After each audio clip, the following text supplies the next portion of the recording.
라숀 하라의 습관을 끊어냅시다 해보세요. 오늘 라숀 하라라는 단어는 악한 혀라는 뜻입니다. 자, 이 라숀 하라가 나오는 본문이 있어요.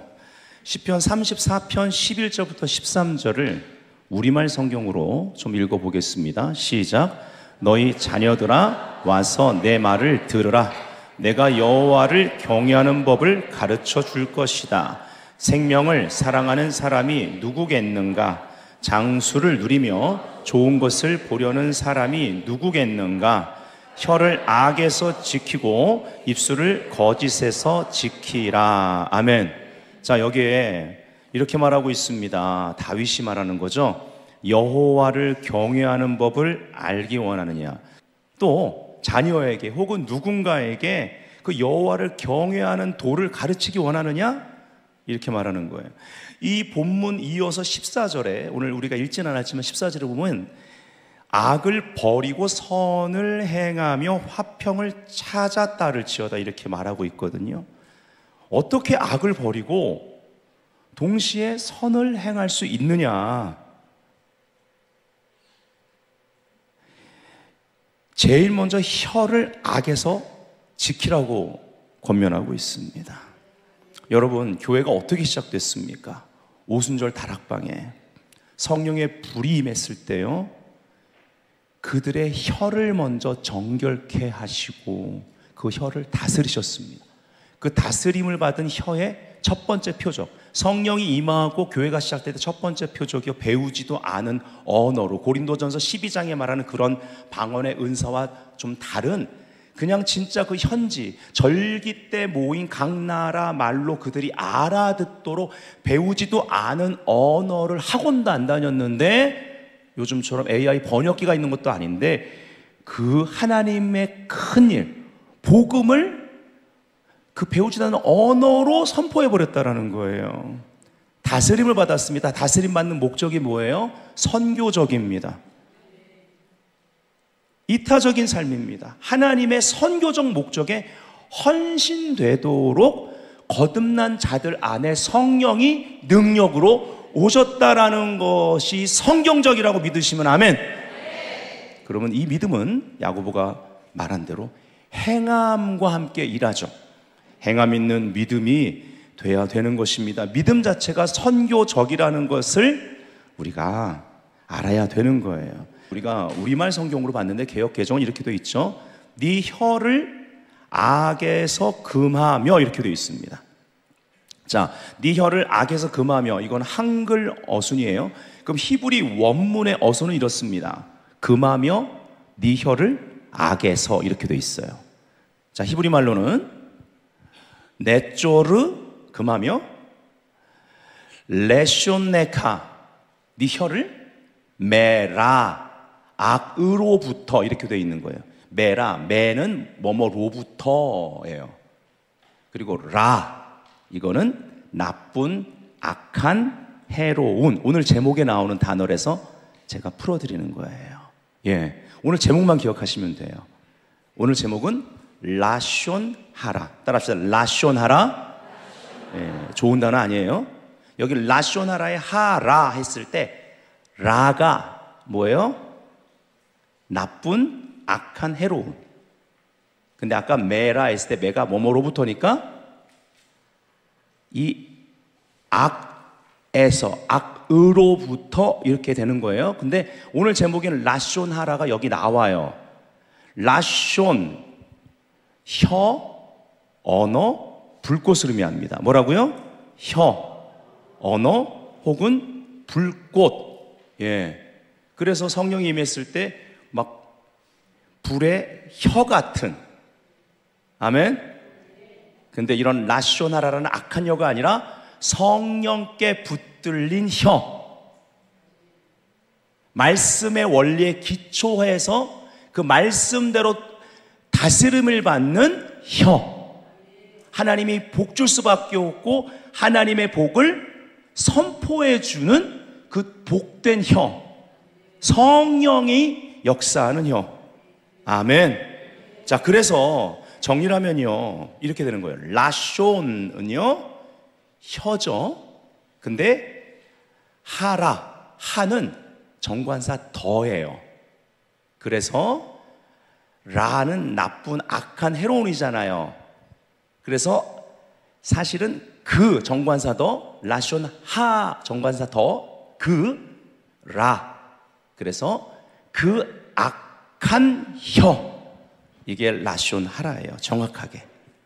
그래서 이 그 악한 혀를 뜻하는 히브리어 라숀 하라는요 히브리인들에게 있어서 지금도 이스라엘에서는 모든 종류의 비방, 가십, 험담을 통칭하는 말입니다. 일반적인 말이에요. 제가 얼마나 일반적인지 사진을 좀 구해봤거든요. 한번 보여주세요. 이 버스 뒤에 써 있거든요. 더 크게 버스 옆에도 있습니다. 그 다음 거. 네. 이게 오른쪽부터 왼쪽으로 있잖아요. 자, 이게 라숀 하라가 이제 빨간 글씨가 라숀 하라, 빨갛게 강조하고 있잖아요. 그리고 이어서 로 메다베르 엘라이 이렇게 되는 거예요. 자, 이게 무슨 뜻이냐? 네, 영어로 이렇게 돼요. 라숀 하라 doesn't speak to me 이렇게 되는 거예요. 그럼 그냥 한글 문장으로는 악한 혀는 나에게 말하지 않는다 이런 뜻이에요. 이 안에 상징이 있죠. 무슨 말일까요? 악한 혀는 나에게 말하지 않는다. 이걸 막 버스에 막 캠페인으로 광고를 하는 거거든요. 예. 이스라엘에서는 이 악한 혀 말하지 않기, 즉 라숀 하라를 금지하는 운동까지 있습니다. 또 훈련도 시키고 그래요. 예. 이 말의 의미는 악한 말들, 비방하는 말들은 나와 상관없다는 거예요. 라숀 하라의 말들을 거부한다는 뜻이에요. 라숀 하라의 습관을 가진 사람들을 멀리하라는 말이에요. 접근 금지. 난 너희들하고 안 사겨. 내 삶에 도움이 안 되니까. 이런 말이에요. 예. 그만큼 이런 라숀 하라의 말에, 혀의 악습관, 예, 이것을 아주 싫어한다라는 것입니다. 그래서 이게 비판적이거나 명예를 훼손하는 막 글들이 벽에 붙어 있으면 그 위에 이런 것도 붙이는 거예요. 뭐라고 돼 있어요? Please no, 여기 밑에 있는데 라숀 하라 이렇게 돼 있는 거예요. 그 악한 혀 금지, 악한 짓들 그만하세요 이 말입니다. 누가복음 6장 22절에 보면요, 인자로 말미암아 사람들이 너희를 미워하며 멀리하고 욕하고 할 때 이 욕하고가 헬라어 원문에는 중상하는 거예요. 중상하다, 비난하다. 그리고 이어서 이렇게 말하죠. 너희 이름을 악하다 하여 버릴 때에는, 자, 너희 이름을 악하다 하여 버릴 때는에 해당되는 이 히브리 원문의 의미는 오명을 갖다 붙일 때는이에요.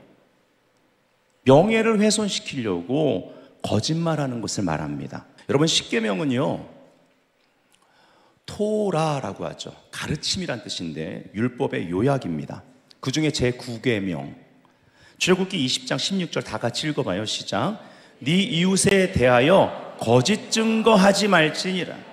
여기에 거짓 증거는요 모든 형태의 거짓말을 포함하고 있습니다. 적용됩니다. 즉 라숀 하라의 그러한 말들인 거예요.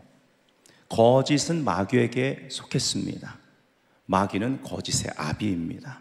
그런데 우리 하나님 아버지의 성품은 이것과 완전히 반대예요. 어느 편에 서서 말하는 혀냐, 이런 점에서 라숀 하라에 해당되는 이 거짓 증거는요 이중적 범죄를 저지릅니다.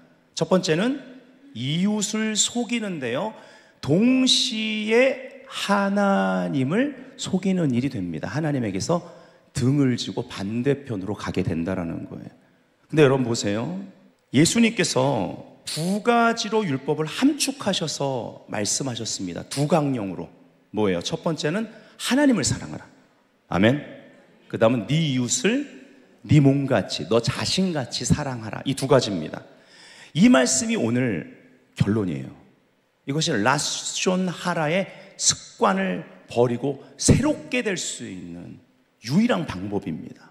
근데 이 말씀을 라숀 하라의 행위가 깬다라는 거예요. 두 가지 다 한꺼번에 무너뜨리는 말. 습관적으로, 습관이라고 제가 표현하는 거 그냥 습관적으로 나가는 거예요. 생각해보지도 않아. 그냥 나가. 근데 그게 삶이 됐기 때문에 괜찮겠지. 이걸 오늘 하나님이 저와 여러분에게서 이걸 깨뜨리기 원하시는 거예요. 좀 오늘 이 말씀은 우리 모두가 함께 심각하게 나 개인에게 그리고 공동체 그리고 더 나아가 한국교회 가운데 중보자로서 우리가 적용할 뿐만 아니라 적극적인 실천이 필요한 겁니다. 자, 여기서 하이델베르크 요리문답 제 112번을 살펴봅시다. 질문과 답이 있죠? 질문은 이겁니다. 제 9계명에서 하나님께서 원하시는 것은 무엇입니까? 자, 답은요 이렇습니다. 내가 어느 누구에게도 거짓 증언을 하지 않고, 저는 이걸 좀 분류해 봤어요. 이게 첫 번째입니다. 어느 누구에도 거짓 증언하지 않고, 그렇죠? 자, 두 번째, 다른 사람의 말을 왜곡하지 않고, 세 번째, 뒤에서 헐뜯거나 중상하지 않으며, 네 번째, 어떤 사람의 말을 들어보지 않고 성급히 정죄하지 않으며. 참 어렵네요. 그렇죠? 네. 자, 다섯 번째, 더 어려워요? 은혜가 필요해요? 다른 사람이 성급히 정죄하는 데에도 참여하지 않기를 원하십니다. 그러니까 듣는 거 되게 조심해야 되는 거예요. 그 다음에 이어집니다. 오히려 하나님의 무서운 진노를 당하지 않기 위해 본질적으로 마귀의 일인 모든 거짓과 속이는 일을 피해야 합니다. 그래서 하나님을 경외하라는 거예요.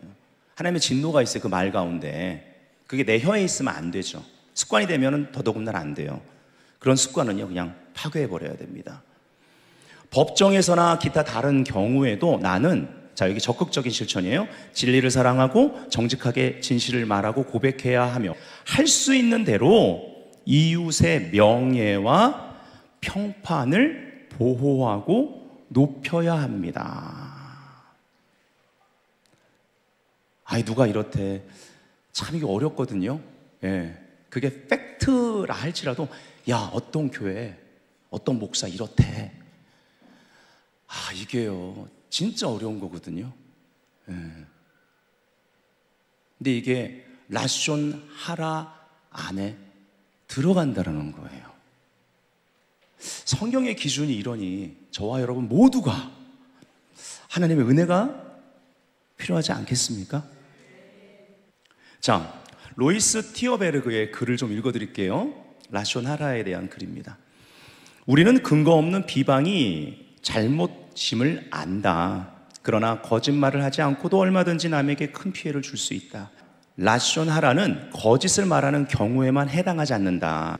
오히려 남에게 피해가 되는 부정적 진실을 말하는 행위를 묘사하는 말로 더 자주 사용된다. 우린 종종 뭐 틀린 얘기 아니잖아 라고 합리화한다. 그러나 황금률은 자기가 당하기 싫은 일은 남에게도 해서는 안 된다고 말한다. 왜? 우린 험담을 할까?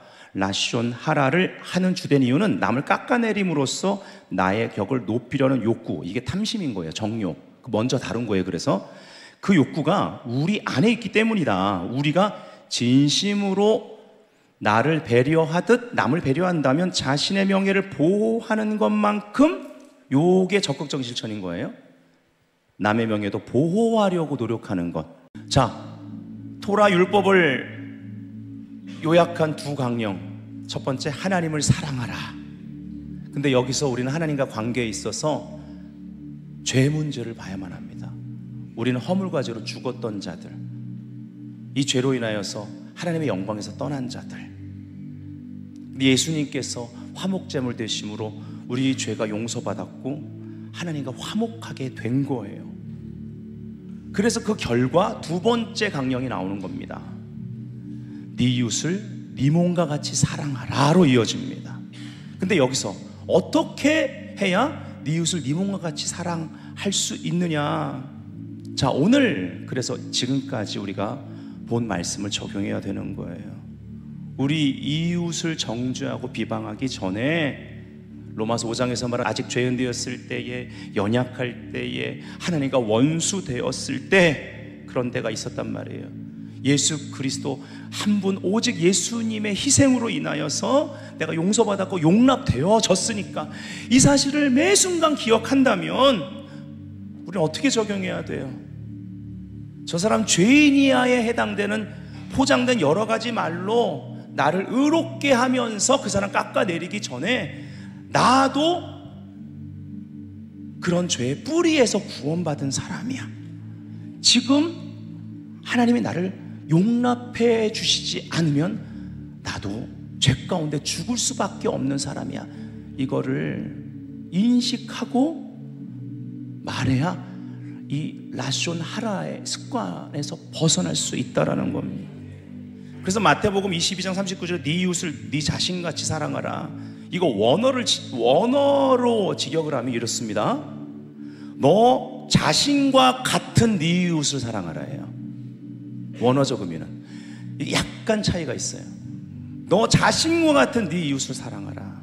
무슨 말이냐면 너의 이웃을 끊임없이 너 자신과 비교하란 말이에요. 어떤 비교하고 거기에 대해서 뭐 열등의식까지란 말이 아니라 우린 대부분 이 말을 우리 자신을 사랑하듯이 이웃을, 다른 사람을 사랑하는 거에만 적용해요. 그것도 훌륭한데, 근데 오늘 이 라쇼나라의 악한 여의 습관을 버리는 데 있어 반대로 적용을 할 줄 알아야 되는 거예요. 악을 버리고 선을 행하라. 이 안에 먼저 우리가 처리해야 될 게 있는 거예요. 선을 행하라. 네 이웃을 네 몸과 같이 사랑하라. 아멘. 바로 이웃을 우리가 비방하면 어떤 방식으로 포장하고 나를 의롭게 포장하고 잘 아는 것처럼 포장하고 성경 지식으로 무장한 것처럼 포장하고 그 사람은 어쨌든 비판하고 비방하면 나 자신을 비방하는 것과 같다라는 것을 인식하라는 거예요. 결국 나의 명예도 떨어질 거라는 것을 인식하라는 거예요. 그래서 예수님 말씀하신 겁니다. 황금률 마태복음 7장 2절 같이 읽습니다. 시작. 너희가 비판하는 그 비판으로 너희가 비판을 받을 것이요 너희가 헤아리는 그 헤아림으로 너희가 헤아림을 받을 것이니라. 믿는 자들은요, 성경이 기준이고 이 기준에 우리가 따라 살 수 없는 그러한 존재라는 것을 하나 끊임없이 하나님의 자비, 그 은혜를 의지해야 되는 것입니다.